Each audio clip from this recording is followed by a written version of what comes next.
Update: my wife admitted to poking holes in my condoms. Original post: I have no one to talk to about this. I just want to type it out to make more sense of it. My wife, Pam, and I are both 35. We met back in college and have been married for 6 years. Even when we were just good friends, I was always vocal about my indifference to children. I wanted to focus on my career and figure myself out before I even thought about bringing a human into this world. Pam was aware of this when we started dating, but she was slowly starting to get me to ease into the idea of kids. I knew our values were different, and it's my fault for continuing things, but I loved her so much. She is my best friend, and she helped me out of the worst period of my life. About 2 years into our marriage, Pam became pregnant from what I believe to be a freak accident. Obviously, I didn't leave or get mad at her, just wanted to preface that. I took care of her and supported her throughout the entire pregnancy. Pam gave birth to my twin baby girls. They are my world, plain and simple. I feel sad and alone even after just a little work trip without them. Pam became a stay-at-home mother, something I was completely fine with. Recently, Pam became pregnant again, intentionally this time, and she was starting to become distant and had a look of shame whenever I tried to talk or be intimate with her. I have been trying to be the best husband possible, but she always insisted she was fine and tried to distract me by talking about our girls. I came home from work to find Pam slouched over crying in our bed.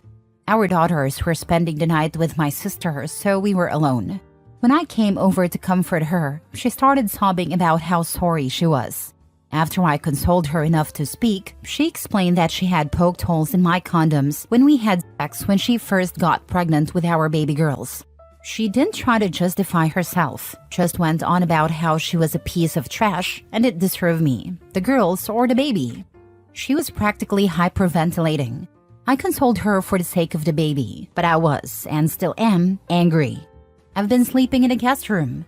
I know that this is technically sexual assault, but I hate the idea of only seeing my daughters and baby half the time. Pam hasn't left our room since. I have to make her dinner after work. She looks so broken, saying that she'll move out if that's what I want. She's pregnant, so obviously I don't, but I'm still incredibly mad and sad. I still love her. I've known her for a decade and a half.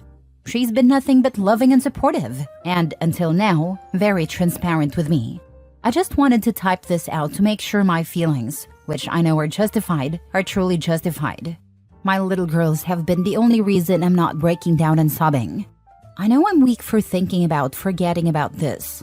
I'm still thinking about divorcing my wife after the baby's born, but I would still want her to live with me. I know, pathetic. I'm taking the next few days off work. Now for the top comments before reading the update. There's absolutely nothing pathetic about being hurt by and still wanting someone you love. People do stupid, horrible things, especially when they're hyper-focused. It sounds like your wife has issues with her betrayal, and she's attempting to take ownership of what she's done. Before you divorce her, think about if that's what you want. Don't worry about what you think others would expect you to do. If you are willing to forgive her and give her the opportunity to earn your trust back, then that's what you should do. It sounds like you're rightfully pissed off, but it also sounds like you're more concerned with your family and keeping them together. If that's ultimately what you want and you can live with it, then that's what you should do. If you know you can't get past it, then make the necessary changes for what you're able to accept. If it's divorce, it's divorce. My point here is that you don't have to leave because you believe that's what is expected or what you should do. If you leave, make it because it's what you actually want. Also, give it some time before you make a decision. You don't want to decide your future when you feel angry, hurt, and betrayed. I really hope things work out for you. I wish you the best. Thank you for the take based on reality. It feels like too many people get too hung up on doing what's expected of them. Real life is never so black and white, even for situations where one has been clearly wronged. I agree. That was excellent advice, and you're totally right about things not being black and white. Reddit is notorious, in my opinion, for having these really strong right and wrong takes, and life is just so much more complicated than that. I'm a woman, child-free by choice. I've always been so careful with my birth control, and I don't think I would be able to come back from finding out a partner sabotaged it. I also don't know that, in your situation, with children I'm attached to and another on the way, I would be willing to append my life and have them in primary custody of the person who did that. But again, I am not sure I could forgive it. I don't have advice regarding divorce or working it out. I will say that I would consider a vasectomy, particularly if you decide to stay. Even if you are able to forgive it, I don't think you should trust that again. The absolute hell with him considering a vasectomy. She should be the one sterilized, if anything. Why should he be sterilized because he was the victim of sexual assault? Now for the updates. Mini update. I'm going to bed. This entire situation is draining. I realized that I need to talk to my wife about this immediately and can't just leave things in the air. I will also look into getting therapy immediately. Thanks again for your advice. Update. This is a given, but thank you for taking the time to read and respond to the ramblings of my current situation. From giving me advice and telling me to suck it up, thank you. I'm 100% going to couples therapy with Pam and also therapy for myself. She's doing better, not as stressed out as she was before. No, I am not throwing Pam out of the house while she is 5 months pregnant. She's still being a recluse in our room, making me have to do her usual responsibilities. I was able to have a nice outing with my little girls. We saw Moana too. Lol. I guess I'm just here to say that I'm doing fine and we'll be getting professionals to help us through this. The simple matter of fact is that Pam betrayed me, but I still love her so much. Some people were telling me to DNA test my children, but there have been no signs of any affairs. I don't think I could even handle that kind of news if it were true.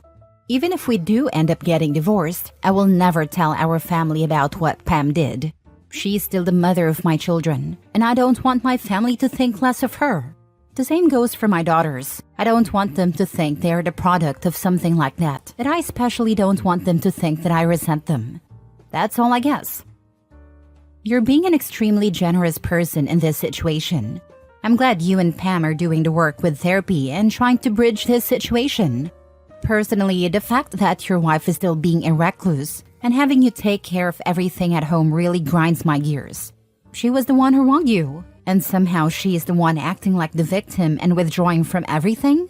The shoe really should be on the other foot, and she should be the one giving you space to process everything.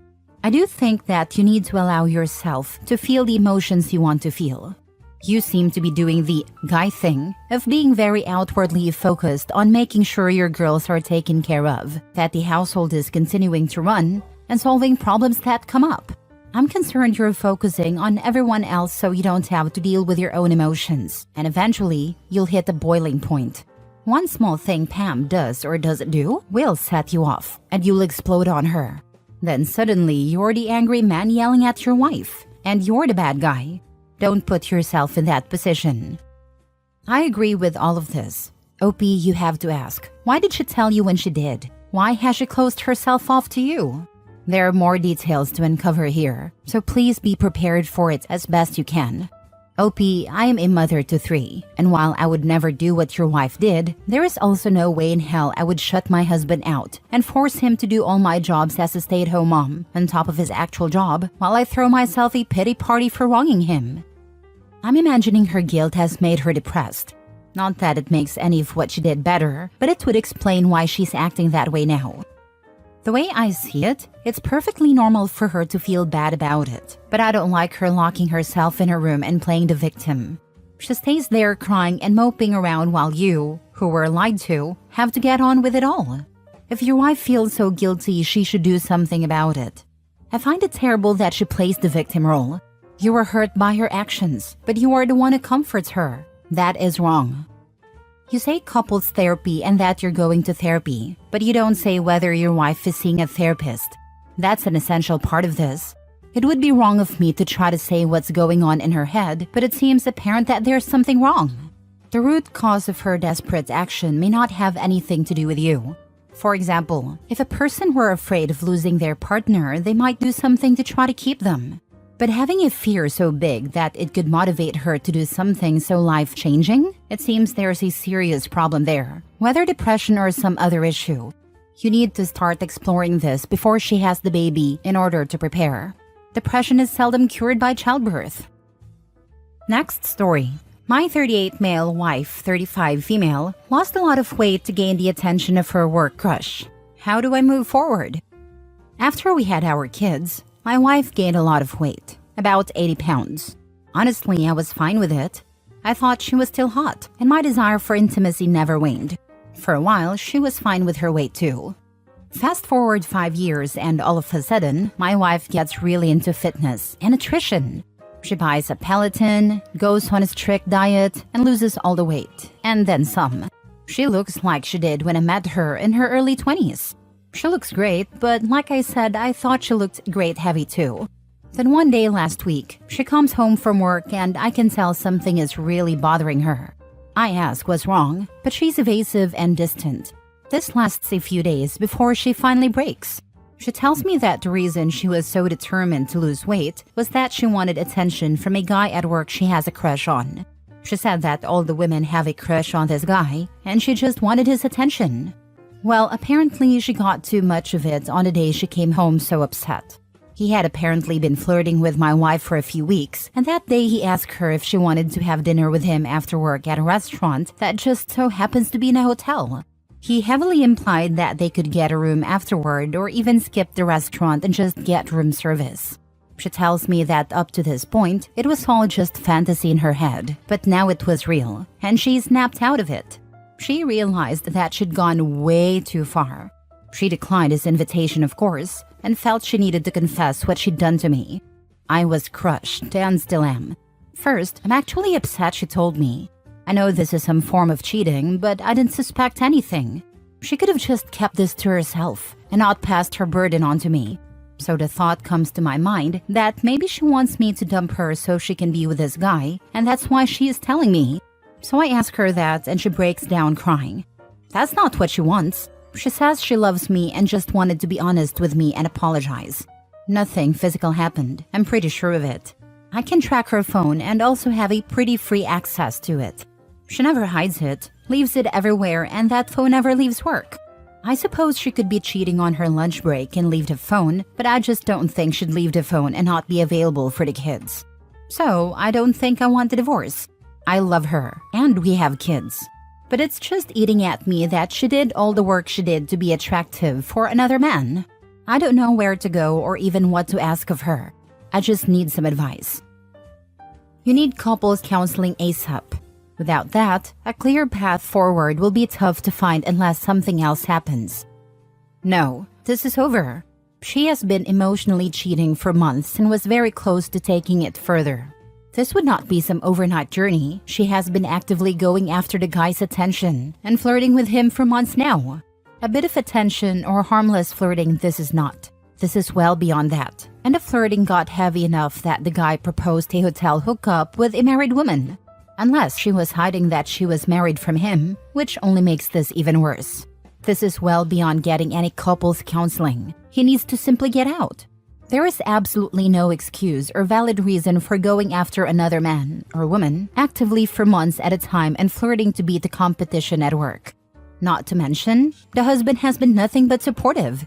He continued to love her, said she was still hot, and was only supportive of her weight gain/loss. This is just not acceptable from your wife or husband. Honestly, the main thing that should stick out is that she did all of this to get the attention of another man. She claims she didn't go through with it, but honestly, it sounds like trickle truth.